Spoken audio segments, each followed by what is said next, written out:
Hello, my name is Hassan Sorrells, and this is the Leadership Lessons from the Great Books podcast shorts. There's no co-host on these shorts episodes. These are now around 2 to 4 minute, sometimes as long as 6 to 10 minute observations, ideas, thoughts, or rants about the literature, philosophy, psychology, and even the theology of leadership. Because listening to me talk about leadership for now around 2 to 4 minutes is still better than reading and trying to understand yet another business book. Even that business book your coworker won't stop raving about because it quote-unquote changed their life, but you can't see any difference in their leadership behavior. So how good could that author be? Leaders must understand history.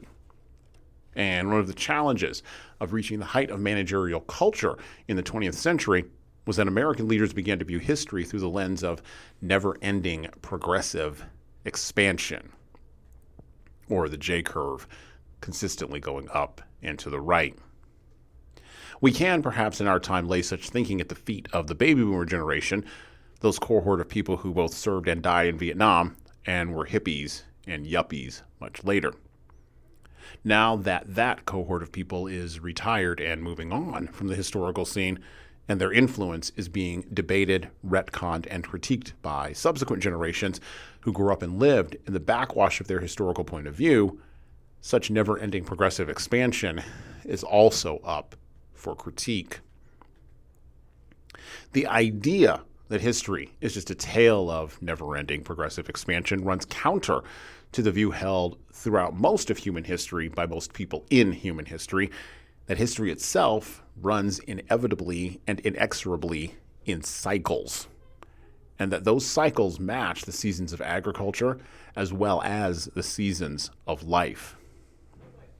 Managerial culture, scientific materialism, and even mass religious movements run counter to this idea, particularly those of the 20th century, and reject it outright.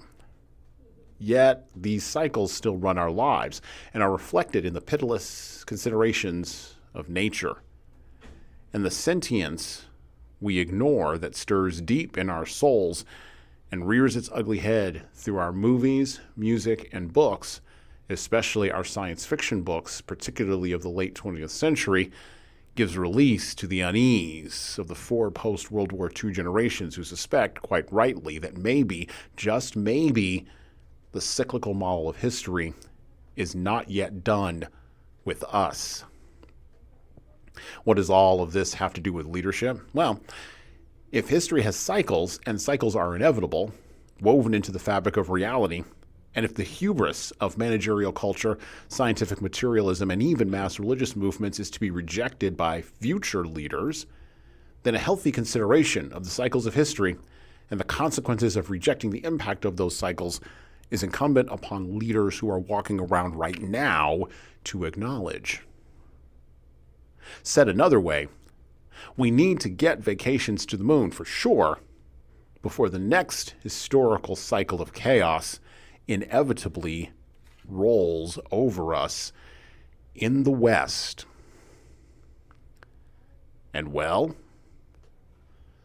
that's it for me. Thank you for listening to the Leadership Lessons from the Great Books podcast today. And now that you've made it this far, you should subscribe to the audio version of this show on all the major podcast players, including Apple iTunes, Spotify, YouTube Music, and everywhere else where podcasts are available. There's also a video version of our podcast on our YouTube channel. Like and subscribe to the video version of this podcast on the Leadership Toolbox channel on YouTube. Just search for Leadership Toolbox and hit the subscribe button there on YouTube. And while you're doing that, leave a 5-star review if you like what we're doing here on Apple, Spotify, and YouTube. Just go below the player and hit 5 stars. We need those reviews to grow, and it's the easiest way to help grow this show. And tell all your friends, of course, in leadership. By the way, if you don't like what we're doing here, well, you can always listen to another leadership show. There are several other good ones out there. At least that's what I've heard. All right. Well, that's it for me.